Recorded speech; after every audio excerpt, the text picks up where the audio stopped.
Сега отиваме в Русе, където ни чака нашия топ-кореспондент, инженер Калчо Петков. Той ще ни срещне с възпитаници на професионалната гимназия по облекло Нетка Иван Лазарова, които спечелиха награда за прическа и облекло. Те се представиха успешно на националното състезание Най-добър млад фризьор и гримьор и млади таланти в модата, организирано от Министерството на образованието и науката. Калчо, внимавай с тази ютия да не прегориш манджата.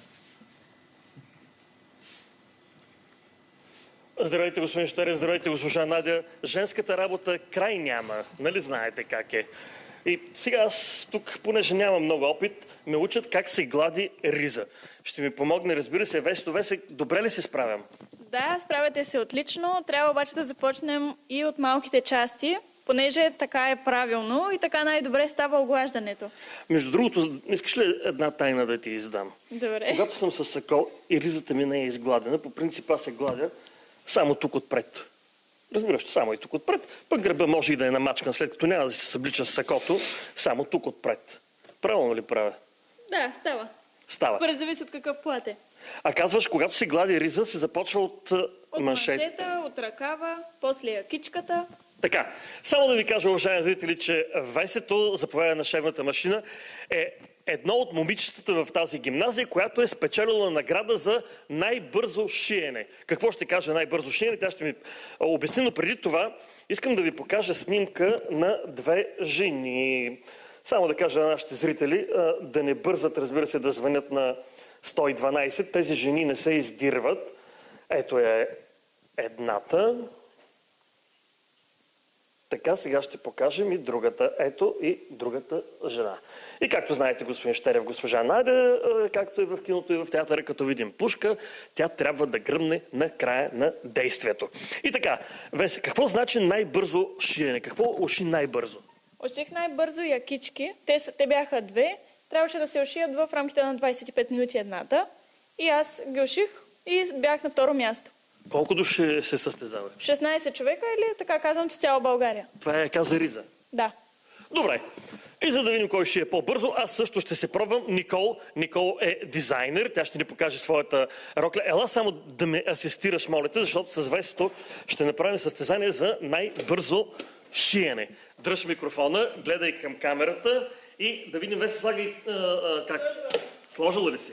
Да видим дали мога да направя много бърз и прав тегел. Така ли се казва? Тегел ли се казва? Добре. Готови ли сме?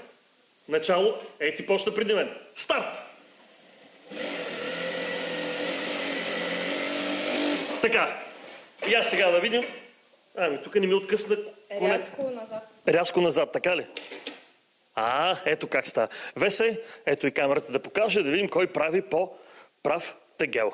Така. Я да видим твое. Започнал съм го прав. Сега до някъде съм го започнал прав. До някъде, да. Така. Само да кажа, че и Весето и Никол, те са в дуално обучение, което означава, че вие учите и работите. Така ли? Точно така, да. Ходим на работа. Добре. Весе, тази година ти си абитуриентка. Защо всички момичета на бала се обличат като принцеси? Ами защото такава към момента е модата. Това е модно и това се харесва. Ти ще бъдеш с дълга рокля ли? Не, аз ще бъда с късичка, понеже съм по-ниска.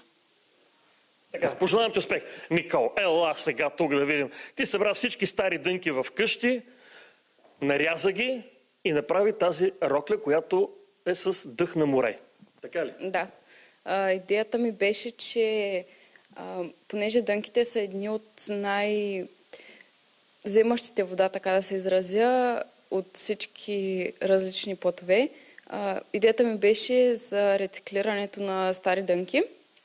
И го направих на модел, като също така и ръкава е един вид вълните от стар шал, от стар шал, така ли? от старо перде по-скоро. Охо, и пердетата подкара.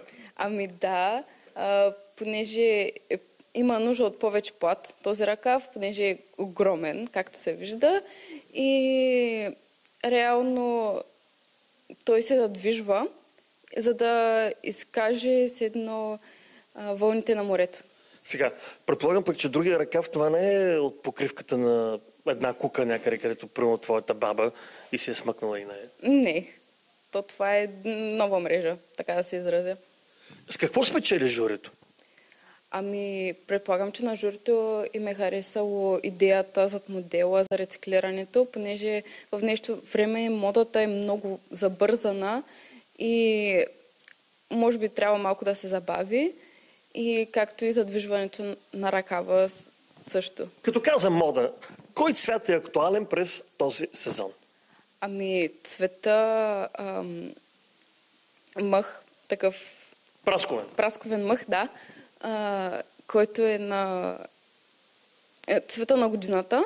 Добре, а моят цвет не е ли малко така по-старчески нещо? Не съм ли се облякал много тъмно? Ма исках аз, вие тенейджери се обличате също с много тъмни дрехи. Викам, чакай да се докосна до вас, до вашия тренд. Или... Ами, реално няма проблем да се обличаш с тъмни дрехи. Всеки човек може да се изразява както си поиска, но е хубаво да има малко по-светъл акцент, така да се каже, както вашата яка. О, толкова ме полсках. Всъщност следвам да ти кажа по-тъмно, защото казва, че тъмният цвят те правил по-слаб. Аз не съм от най-слабите. Ами да, черното прави илюзията човек да е по-слаб. Така, и отиваме веднага, както каза уважавания от мен режисьор господин Стенли, имаме още 1-2 минути, но господин Стенли, пушката трябва да гръмне. Аз ви показах 2 жени, сега да ги видим при другите момичета какво са направили от тях. Това са също момичета финалистки по фризьорство и грим. Габи, здравей! Нека да се изправят нашите момичета, да видим какво направихте от тях в стената. Габи, какво направихте днес с грима им? Много бързо. Направихме лек грим, който подчертава очите, дава дълбочина и цвят на лицето свежо. Какво значи лек грим? Ето модела, с който спечелихте, там стои на стола. Не е бил много лек грима. При нея не е лек. Ама там е Холивуд, тема Холивуд. Няма как да е лек. Охо, тя е звезда. Абсолютно да. Я чакайте. А между другото, винаги съм се чудил на тази последна мода, ето тя да ми каже, тези мигли изкуствени, които слагат, те малко на штори ме приличат, да ти кажа. Да, ама аз се харесвам с тях. Добре, им чувство, че смъквате и тия подвижите штори и ги въртите. Не знам, може би съм възрастен и не разбирам, но...